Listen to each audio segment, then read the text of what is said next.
Aunty, நான் தான் தனுஸ்ரீ. நான் ஸ்டோரிஸ்லாம் முன்னாடி சென்ட் பண்ணியிருக்கேன். இன்றைக்கி நான் மாரல் ஸ்டோரி சொல்ல போகிறேன் aunty. Tailor and the elephant. ஒரு எலிஃபண்ட்டும் டெய்லரும் ஒரு வில்லேஜில் வாழ்ந்துட்டு இருந்தாங்க. அது குளிக்க போச்சு. அப்புறம் குளிச்சுட்டு வில்லேஜுக்கு அவர் நூல் வச்சு ஃப்ரூட்டை கொடுத்துட்டார். ஊசி வச்சு கொடுத்துட்டார். அதை சாப்பிட்டுருச்சு எலிஃபண்ட். சாப்பிட்டோன்னா அந்த எலிஃபண்ட் ஷாக்டு ஆயிடுச்சு. அப்புறம் அந்த டெய்லர் அந்த ஊசி வச்சு கொடுத்துருந்தாரு. அதை சாப்பிட்டுருச்சு எலிஃபண்ட்.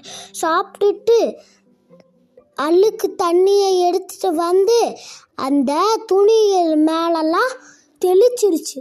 தெளிச்சோன்னே துணியெல்லாம் நாசம் பண்ணிடுச்சு அந்த எலிஃபண்ட்டு. அதனால அவர் செல்லமாக தொட்டுட்டு சாரி என்னை மன்னிச்சிரு. திரும்பியும் அவங்க குட் ஃப்ரெண்ட்ஸாக ஆயிட்டாங்க. Moral, vengeance brains pain.